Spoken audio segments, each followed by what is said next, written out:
My sister stole my fiancé. I exposed her in front of 200 guests. A wedding day revenge story. Imagine spending 2 years planning the perfect wedding. The dress. The venue. The flowers.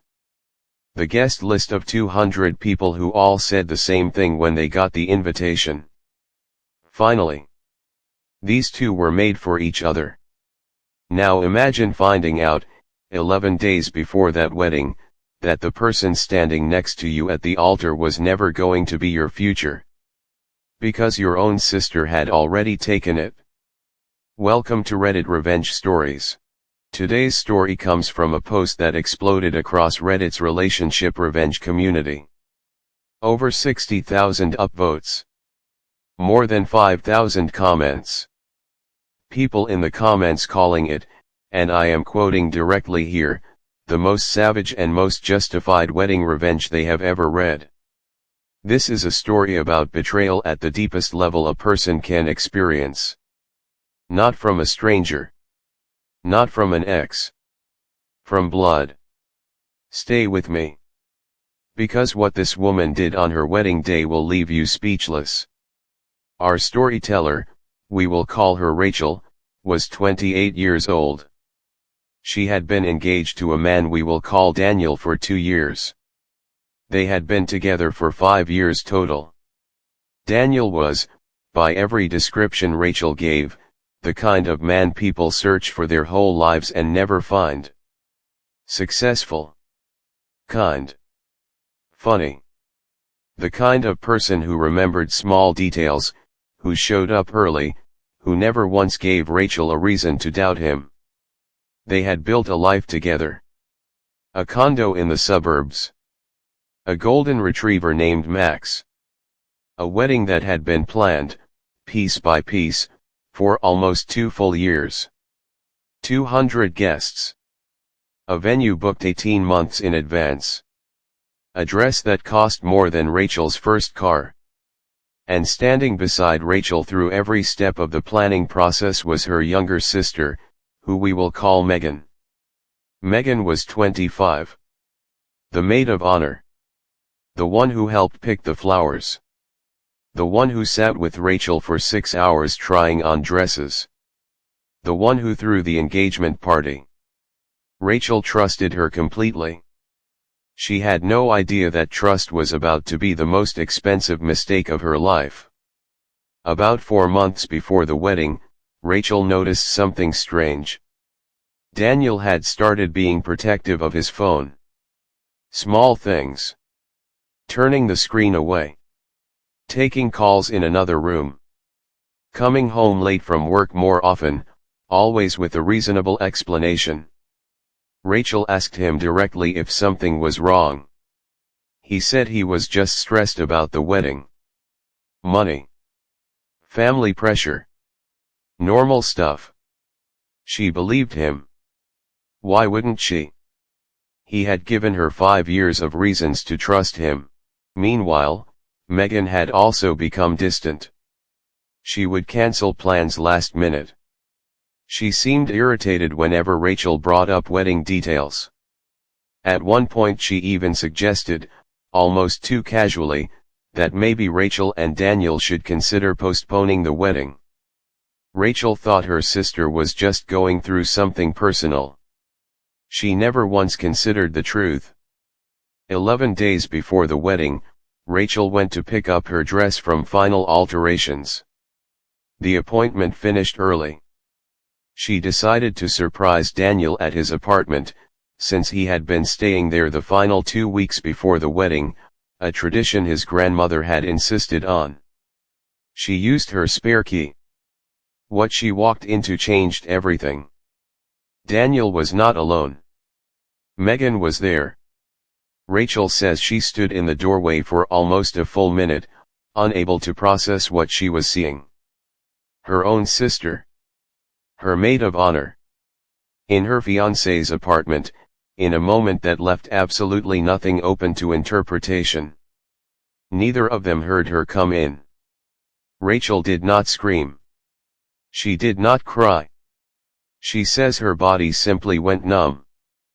She turned around, walked out, got in her car, and drove for almost 3 hours with no destination in mind. By the time she came home, she already knew what she was going to do. Rachel did not confront them that night. She did not confront them the next day either. Instead, she did something that the entire Reddit community later called one of the most disciplined acts of patience they had ever read about. She kept planning the wedding exactly as if nothing had happened. She continued texting Daniel as normal. She continued working with Megan on maid of honor duties. She smiled at family dinners. She let both of them believe their secret was still safe.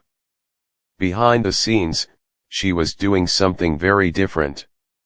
She quietly reached out to a cousin who worked in IT and asked for help recovering deleted messages from a shared family cloud backup that Daniel, without realizing it, was still connected to through an old family phone plan. What she found confirmed everything. The relationship between Daniel and Megan had been going on for almost 7 months. Long before the wedding planning had even finished. There were messages, photos, hotel confirmations, conversations where they discussed, in detail, how they planned to eventually tell Rachel after the wedding, once it was, in their words, easier to handle quietly without the family drama of a cancelled wedding. They had planned to let her marry him first. Rachel saved everything. Screenshots, documents, timestamps. She organized all of it into a single folder. And then she kept planning the wedding. For the next 11 days, Rachel lived a double life. During the day, she finalized seating charts. She confirmed the catering. She rehearsed her vows with a wedding coordinator. She let her mother believe everything was perfect. At night, she met privately with a lawyer to understand her options regarding the venue contract, which was solely in her name, and to confirm that nothing she was about to do would create any legal liability for her. She also reached out to one person she trusted completely outside the situation. Her childhood best friend, who we will call Sophia, who was going to be a bridesmaid. Rachel told Sophia everything. And she asked for one thing. Help me make sure this day does not end the way they think it will. Sophia agreed without hesitation. The wedding took place on a Saturday afternoon in early October. 200 guests filled the venue. String lights. White flowers. A string quartet playing as guests took their seats. Rachel walked down the aisle on her father's arm, smiling, every photographer in the room capturing what looked, to every single person there, like the happiest day of her life. Daniel stood at the altar, smiling at her the same way he had for 5 years. Megan stood beside Rachel as maid of honor, holding the bouquet, smiling for the cameras. The ceremony began. The officiant read the opening remarks. Family members wiped away tears. Everything moved exactly as a wedding is supposed to move. And then the officiant reached the part of the ceremony that almost no modern wedding actually includes anymore. If anyone has any reason why this couple should not be joined in marriage, speak now or forever hold your peace. Rachel had specifically requested this line be added back into the ceremony. The officiant had assumed it was simply tradition. It was not tradition. It was a setup. There was a pause. The kind of pause every wedding has, where nobody expects anything to actually happen. And then Rachel turned away from Daniel. She did not look at him.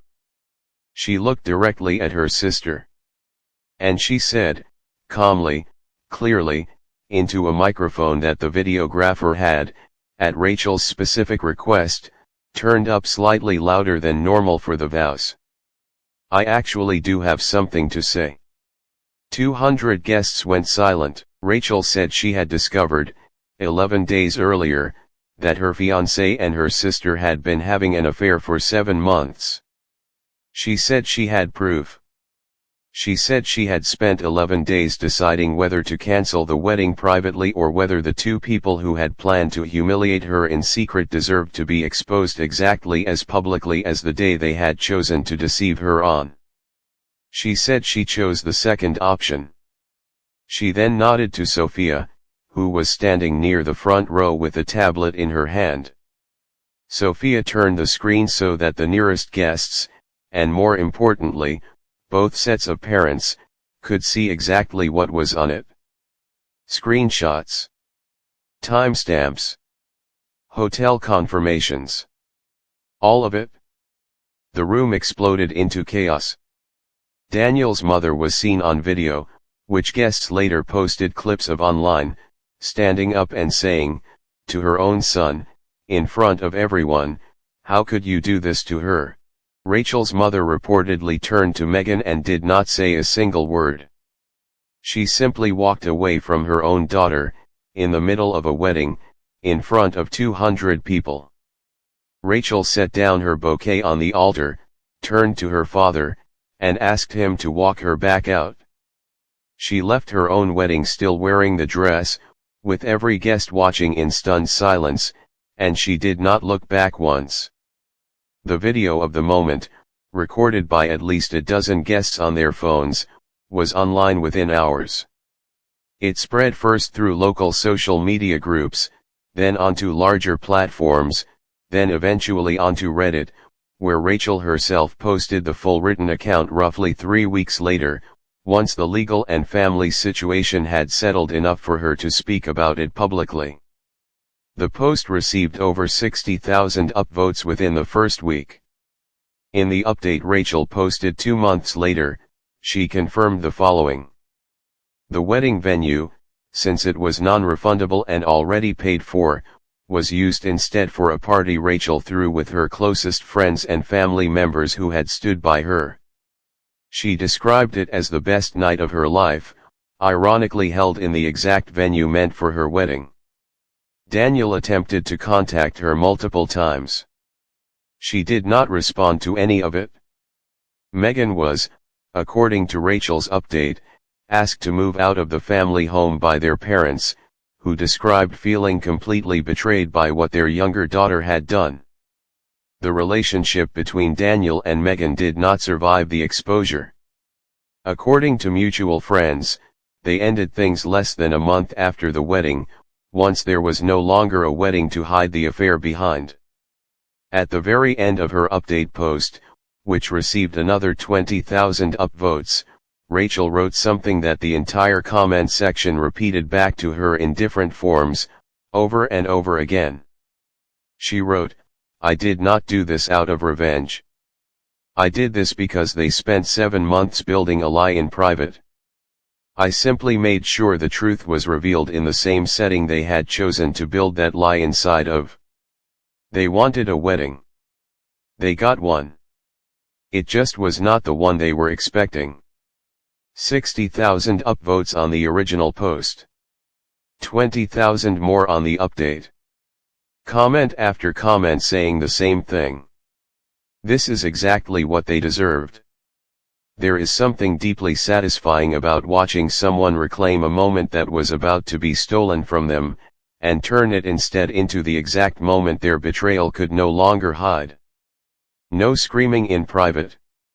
No quiet confrontation behind closed doors. Just 11 days of careful preparation, followed by one sentence spoken into a microphone in front of everyone who needed to hear it. If this story hit you the way it hit me, make sure you are subscribed, because stories like this one drop every single week on this channel. Drop a comment below and tell me, did Rachel go too far, or did she do exactly what needed to be done? I read every single comment. New stories are coming. And I promise you, they only get more intense from here. I will see you in the next one. Before you go, if you want more stories just like this one, check out the playlist right here. Cheating exes, family betrayal, Workplace revenge, we have got it all. And if you want to see the wildest revenge story on this channel so far, that one is right here. Do not forget to subscribe. New videos every single week. Until next time. Stay sharp. Stay unbothered. And never let them see what you are planning.